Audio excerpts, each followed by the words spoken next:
예, 모닝 브리핑 시작하겠습니다. 키워드 정리해보면 FOMC 회의는 일단 예상 수준으로 진행이 됐다. 그 다음에 이제 빅테크 실적 공개 이후에 이제 증시가 하락했죠. 근데 이게 추세가 꺾인 거냐, 아니면 뉴스에 매도하는 단기적인 매도냐 논란이 좀 있고요. 우리 증시는 역대급 하락을 기록한 1월이었잖아요. 그러니까 2월에는 반등할 것인가 통계가 좀 있습니다. 이거 내용 설명드릴 거고. 지금 PBR 주들이 수급 블랙홀이 되어버렸거든요. 근데 오늘 이제 국채금리가 하락을 해서 이게 어떤 변수가 되는지도 좀 살펴봐야겠습니다. 우선 미증시 정리해보면 다우가 0.8% 빠지고 나스닥과 러셀 2000은 2% 빠졌거든요.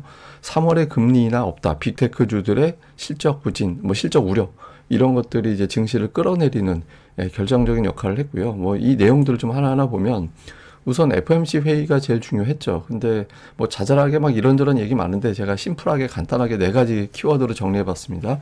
그러니까 물가는 2%로 가고 있고, 그래서 2% 가고 있다라는 확신이 커지고 있는데 추가적인 믿음이 필요하다. 최근에 주거비나 상품 가격 이런 것들은 안정세가 지속되고 있다. 그래서 연준은 나름대로 물가에 대해서는 확신이 있는 것 같아요. 그러면 언제 금리 인하 할 건데 이게 중요했죠. 추가 인상은 없다라는 거는 일단 확정이 됐고 3월 인하는 아니다. 이제 이렇게 이야기를 했는데 중요한 이야기를 했어요. 파월이 너무 늦거나 너무 이르지 않은 시점에. 자, 너무 늦거나라는 거는 연말에 4분기에는 인하 아니란 얘기거든요. 이르다라는 거는 1분기 중에는 인하가 없다라는 거예요. 그러면 대략적으로 2분기 후반 또는 3분기 초반 이렇게 보여지거든요. 그래서 지금 5월도 애매한 것 같고 6월 정도 왔다 갔다가 아닐까 이런 추정이 되는 대목이죠. 일단 이제 발언만 놓고 보면 이런 추정은 가능한데 적어도 3월 이하로는 이제 없다라고 확정이 된 거나 다름없기 때문에 이제 투자들은 이 부분에 좀 반응을 해서 매도가 나왔던 것 같습니다. 그리고 경제 상황에 대해서는 고용 정상화 되고 있는 과정이다. 임금 상승을 포함해서. 그래서 고용이 물가에 부정적인 영향을 줄 것 같지는 않고 경제가 좋아서 물가 안정이 어렵다라는 거에 대해서는 동의하지 못한다. 이런 이야기를 했고요. 그리고 은행 문제 이런 리스크에 대해서도 문구가 지워졌습니다. 그래서 경제에 대해서는 좀 확신을 가져서 연착륙을 거의 유력하게 연착륙이 되는 것 같다. 이렇게 해석이 되는 것 같고요. 대차 대조표 관련해서는 논의는 있었대요, 이번에. 근데 구체적인 논의는 3월에 할 것 같다. 그러니까 이제 QT 관련해 가지고 상반기 중에 어떤 변화가 생길 가능성은 좀 있는 것 같습니다. 그래서 어쨌든 전체적인 문구는 예상했던 수준인데, 근데 제가 이제 계속 보여드렸던 예전에 차트 있잖아요. 이거 뭐냐면 이상하게 파월 의장이 회견할 때만 되면 증시를 밀어낸다. 그러니까 다른 의장들은 회견할 때 올라가거나 별 변화가 없는데 이 빨간색 선 파월 의장은 기자회견하는 시간에 증시가 내려가는 경향이 있다라고 여러 번 보여드렸잖아요. 실제로 오늘 보면 비슷하게 돼버렸어요. 그러니까 파월 의장의 발언을 저는 그래도 파월이 잘못한다기보다는 파월을 이용한 파생 투자자들의 어떤 장난이 좀 있는 게 아닌가 싶거든요. 그래서 오늘도 이제 파월 의장 파월 타임이 진행이 된 것 같다. 이렇게 봐야 될 것 같습니다. 그 다음에 이제 빅테크가 또 시장 발목을 잡은 측면이 있는데, 빅테크의 어떤 하락에 대해서 여러 가지 분석이 나옵니다. 로이터에서는 이제 경쟁하기 위해서 서버 같은데 막대한 투자 비용을 지출해야 되는데, 이게 회수가 언제 될지 모르는 거 아니냐. 이것 때문에 빠진 거다. 다음에 이제 샘스터벌 같은 경우는 실적 잘 나오지 않았냐. 그냥 뉴스에 판 거다. 소문에 사고 뉴스에 판 거기 때문에 실적 잘 나온 거 보고 뉴스에 판 이제 매도가 있었던 것 같다.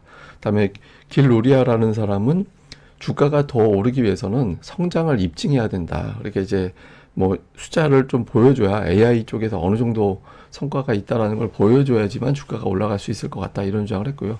진 먼스터라는 사람은 역시 비슷한 얘기입니다. AI의 실적 기여를 투자자들이 봐야 이제 주가가 올라갈 것 같다. 그래서 지출 대비 이제 성과가 나오는 거에 대해서 투자자들이 좀 불안해하는 것 같다. 이게 이제 오늘 주가 약세 요인이다라고 시장에서는 평가를 한 것 같습니다. 지표들을 보면 오늘 이게 되게 사실 중요했거든요. ADP 민간 고용이 10만 7천 나왔어요. 예상치가 14만 5천이었는데 고용이 뜨겁지 않다라는 걸 보여줬고, 이렇게 되면 물가가 잡힐 것이다 이런 기대감을 갖게 되잖아요. 그래서 오늘 이 지표 나오고 나서 국채 금리가 뚝 떨어졌습니다. 그래서 요거는 이제 좀 향후에 우리 증시에는 좀 긍정적인 요인으로 작동할 가능성은 있는 대목이죠.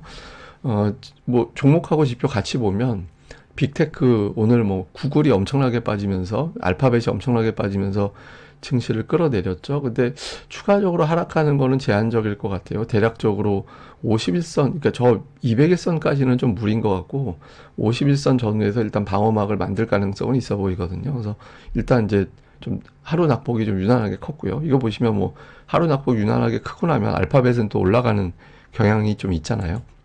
예, 그리고 주요 빅테크 동시에 다 끌어내렸죠. 그러니까 뭐, 그 2% 전후로 이제 하락하는 이제 그런 모습을 좀 보인 게 특징이었습니다. 근데 거의 뭐 짠 듯이 2% 전후 빠졌어요. 예, 뭐 동반해서 바스켓으로 던진 그런 움직임이 있었다라는 거고, 이거는 뭐냐면 이제 국채금리.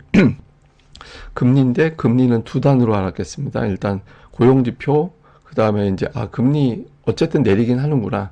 이런 것들 때문에 이제 빠져서 3.92%대까지 빠졌거든요. 4% 아래로 내려와서 이거는 우리 증시에는 긍정적입니다. 그래서 이제 좀 코스닥에서 약간 좀 최근에 좀 천대받던 역차별받던 종목군들이 조금 살아날 수 있는 이제 어떤 계기점을 만들어 놨다 이렇게 볼 수 있거든요. 그래서 이제 금리가 빠진 거는 일단 반가운 내용 이렇게 보면 될 것 같습니다. 근데 이제 달러는 또 올랐어요. 그러니까 3월 이하로 무사는 달러가 반영하고 그래도 금리 내릴 거잖아는 국채 금리가 반영되고 이렇게 좀 엇갈리게 반응하는 그런 모습을 보였습니다. 자, 우리 증시는 이게 되게 웃기는 게 일평균, 하루 평균 거래 대금을 제가 어저께 계산을 해봤거든요. 근데 보시면 금융업종이라든가 뭐 보험, 증권 이런 것들은 2배 정도 다 올랐어요. 거래 대금이. 그러니까 저 PBR 관련된 종목군들은 거래 대금이 다 늘었고 반면에 이제 그 외의 종목군들은 거래 대금이 줄었거든요. 전기전자 업종 하루 평균 거래 대금 줄었고 반도체 업종 코스닥의 반도체 업종 거래 대금 반토막 났죠. 그다음에 2차 전지 일반 전기전자는 2차 전지인데 이것도 거의 반토막 났고 코스피는 거래 대금이 일평균 늘었는데 코스닥은 거래 대금이 줄었잖아요. 그래서 저 PBR이 블랙홀이 되면서 이제 코스닥을 압박한 그런 상황이 만들어졌다라는 거죠. 그래서 거래 대금을 늘려줄 정도로 예탁감이 증가되거나 아니면 저 PBR 관련된 종목군들이 좀 하락하면서 거래 대금이 다시 넘어오거나 이런 구도가 만들어져야 된다라는 걸 보여주는 거고요. 그런데 이제 1월 수급을 보면 다행스러운 건 그 기관의 매도는 일단 초반 2주차 넘어가면서부터는 진정이 됐습니다. 그래서 이건 다행인데 근데 기관이 지금 코스닥을 확 던지고 있잖아요.